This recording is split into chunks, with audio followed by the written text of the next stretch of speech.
Market all time high है, लेकिन हमारा पोर्टफोलियो उसके अकॉर्डिंग परफॉर्म नहीं कर पा रहा म्यूचुअल फंड पोर्टफोलियो। अब देखिए, इसका जो रीजन है वो ये डेफिनेटली है कि हमारा आपका पोर्टफोलियो ऐसे इन्वेस्टर्स का पोर्टफोलियो जो कि सिर्फ इंडेक्स के अंदर इन्वेस्ट कर रहे हैं, मान लो सिर्फ जो निफ्टी 50 इंडेक्स के अंदर इन्वेस्ट करके बैठे हैं, उनका पोर्टफोलियो तो अच्छा कर रहा है। लेकिन जो भी ऐसे पोर्टफोलियो है जहां पे स्मॉल कैप का एक्सपोजर ज्यादा है, मिड कैप का है, माइक्रो कैप का भी एक्सपोजर है, या एक्टिवली फंड्स का एक्सपोजर ज्यादा है, उनका पोर्टफोलियो अंडर परफॉर्म कर रहा है मार्केट को। अंडर परफॉर्म ओवरऑल मार्केट को नहीं कर रहा, निफ्टी 50 को अंडर परफॉर्म कर रहा है। और ऑब्वियस सी बात है, जो रैली है कल तो पूरा मार्केट में हमें दिखा कि तेजी दिखी, लेकिन अभी जो हमारे मार्केट के अंदर में जिस तरीके की तेजी है वो सिर्फ इंडेक्स लेवल की तेजी है। आप लार्ज कैप यूनिवर्स से ही उठा के देखो तो कुछ टॉप के स्टॉक्स काफी अच्छा चल रहे हैं। Even top large cap 100 stocks का इंडेक्स होता है, शुरू के 50 छोड़ के उसके बाद के 50 देखोगे तो उनकी हालत खराब है, उनकी हालत स्मॉल कैप से भी ज्यादा खराब है। तो इसका आप क्या करोगे? तो ये आपको समझना होगा। अभी दिक्कत क्या हो रही है, अंडर परफॉर्मेंस आ रही है, ये दिक्कत नहीं है, लेकिन कुछ चुनिंदा जो YouTube पे वीडियो बनाने वाले हैं या जो न्यूज आर्टिकल लिखते हैं या नॉर्मल जो ब्लॉग लिखते हैं फाइनेंस के बारे में, सब ये जताने पे यहाँ पे लगे हुए हैं, ये दिखाने पे लगे हुए इन्वेस्टर को कि देखो मैंने बोला था ना स्मॉल कैप अंडर परफॉर्म करेगा, स्मॉल कैप अंडर परफॉर्म कर रहा है ना। लेकिन भाई, मैं समझा समझा के ये चीज थक गया कि ये साइकिल है, और ये साइकिल होता है हर, जैसे कोई एक साल होता है जहां पे लार्ज कैप आउट परफॉर्म करता है, कोई एक साल होता है जहां पे मिड कैप आउट परफॉर्म करता है, कोई एक साल होता है जहां पे स्मॉल कैप आउट परफॉर्म करता है। क्लियर है? तो ये तो हर एक साल होता है। मान लो 2025 का साल ऐसा हो जाता है, कैलेंडर ईयर पूरा, जहां पे लार्ज कैप आउट परफॉर्म कर जाते हैं। पर इससे पहले 2023-2024 में तो small cap mid cap out perform किए थे। फिर 2022 एक साल ऐसा हो गया जहां पे लार्ज कैप आउट परफॉर्म किए, लेकिन उससे पहले 2020-21 इन सब में भी small cap mid cap out perform कर रहे थे। तो ये होता ही है कि जब अनसर्टेनिटी का टाइम होता है, जब सिचुएशन खराब होती है ग्लोबल लेवल पे या डोमेस्टिक लेवल पे, तो ऐसे में लार्ज कैप जो मार्केट है उसका परफॉर्मेंस बेटर होता है। लार्ज कैप भी ओवरऑल नहीं, कुछ चुनिंदा जो बड़ी कंपनी, पॉपुलर कंपनी जिनका वेटेज इंडेक्स के अंदर ज्यादा है, उनका परफॉर्मेंस अच्छा रहता है, ये हमेशा देखा जाता है। अब आप इसको इंडेक्स मैनेजमेंट कहो या जो कहो, लेकिन लाइक अभी अगर आप देखोगे तो रिलायंस, HDFC बैंक, ये सब काफी अच्छा कर रही है।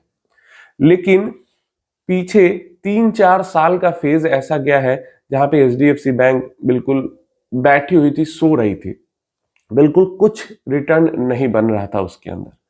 तो ये फेज होता है और ये फेज आगे भी रहेगा। समझना आपको ये है कि आप जब एक 10 इयर्स का टाइम पीरियड उठाते हो, 15 इयर्स का टाइम पीरियड उठाते हो, तो उसमें ऊपर नीचे होने के बाद एक साल लार्ज, एक मिड, एक मतलब स्मॉल, कोई किसी साल कोई भी ओवर परफॉर्म कर रहा, अंडर परफॉर्म कर रहा, उससे फर्क नहीं पड़ता। लेकिन इन सब को मिला के एक 10 इयर्स टाइम पीरियड में या एक 15 इयर्स टाइम पीरियड में कौन सा कैटेगरी के अंदर हमें बेटर परफॉर्मेंस मिलने की उम्मीद है, बड़ा कॉर्पस बनने की उम्मीद है, ज्यादा रिटर्न्स मिलने की उम्मीद है।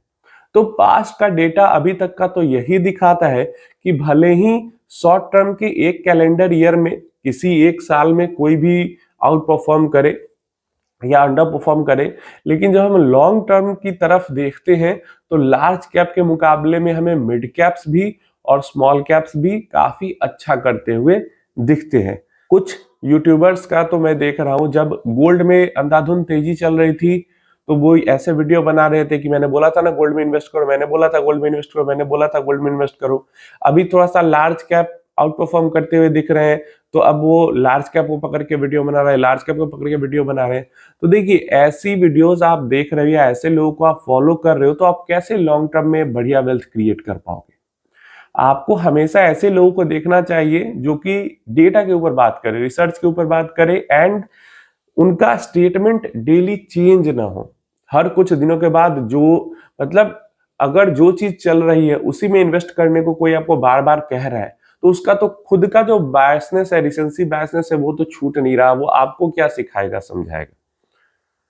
मैं अगर आपको कह रहा हूं, देखो अभी स्मॉल कैप अंडर परफॉर्म कर रहा है, लेकिन फिर भी मैं कह रहा हूं मोमेंटम फंड्स भी कुछ हद तक अंडर परफॉर्म कर रहे हैं, मिड कैप भी कुछ हद तक अंडर परफॉर्म कर रहे हैं, माइक्रो कैप तो कर ही रहे हैं। फिर भी मैं कह रहा हूं कि अगर ये 10 ईयर प्लस का गोल है तो अभी से भी आने वाले 10 साल के टाइम पीरियड में बहुत ज्यादा, गारंटी किसी चीज की नहीं होती, लेकिन बहुत ज्यादा उम्मीद ये होगी कि लार्ज कैप फंड्स से ज्यादा returns mid cap, small cap, micro cap, momentum के अंदर बनेंगे लार्ज कैप के मुकाबले। लार्ज कैप में क्या होगा, वॉलिटिलिटी कम होगी। क्यों वॉलिटिलिटी कम होगी? बड़ी कंपनीज है तो इन 10 सालों के बीच में जो खराब सिचुएशन आएगा, ग्लोबली कोई परेशानी आएगी, डोमेस्टिकली कोई परेशानी होगी, समझ रहे हो, फॉरेन प्रॉब्लम हो या इंटरनल प्रॉब्लम हो, कोई भी परेशानी आएगी तो ऐसे टाइम पे लार्ज कैप स्टॉक्स को मैनेज करके, लार्ज कैप निफ्टी 50 इंडेक्स को मैनेज करके ऐसा दिखाया भी जाता है। देखो अब मैनेजमेंट इसको बोलना नहीं चाहिए, लेकिन एक तरीके से तो होता है मैनेज फॉरेन इनफ्लो को भी अट्रैक्ट करने के लिए कि सब जगह तो खराब खराब हो रहा है, हमारा इंडेक्स देखो बना पड़ा है, हमारा इंडेक्स उतना नहीं गिर रहा।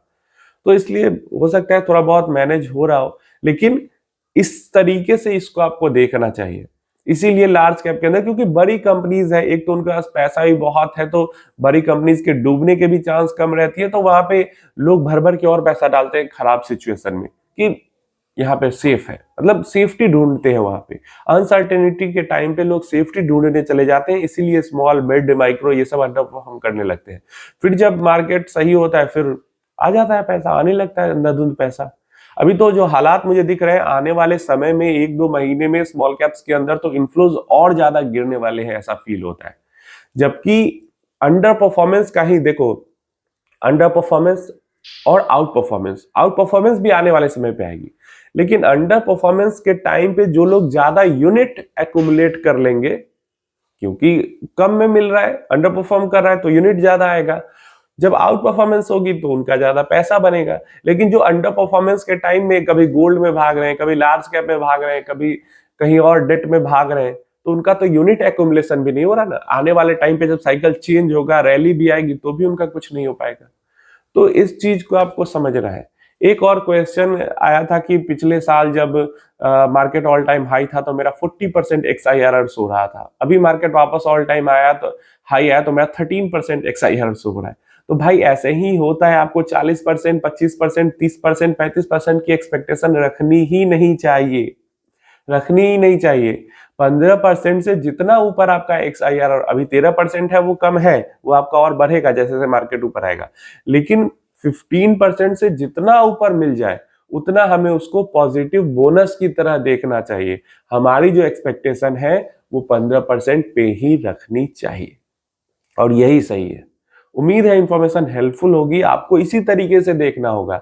अभी अंडर परफॉर्मेंस का स्मॉल कैप का फेज है, क्योंकि मार्केट के अंदर काफी सारी अनसर्टेनिटी है, काफी सारी अच्छी एक्सपेक्टेशन के कारण या ओवरसोल्ड होने के कारण मार्केट के अंदर में जंप आ जा रहा है, लेकिन अनसर्टेनिटी है। और जैसे जैसे अनसर्टेनिटी ठीक होगी या मोमेंटम स्ट्रांग होगा, अनसर्टेनिटी नहीं भी ठीक हो, मोमेंटम स्ट्रांग होगा, जीडीपी के नंबर्स आएंगे अच्छे, क्वार्टरली रिजल्ट्स अच्छे आएंगे, तो स्मॉल कैप्स भी भागेंगे, साइकिल चेंज होगा, और उस टाइम पे फिर जो लोग अभी भाग रहे हैं इधर उधर वो पछताएंगे।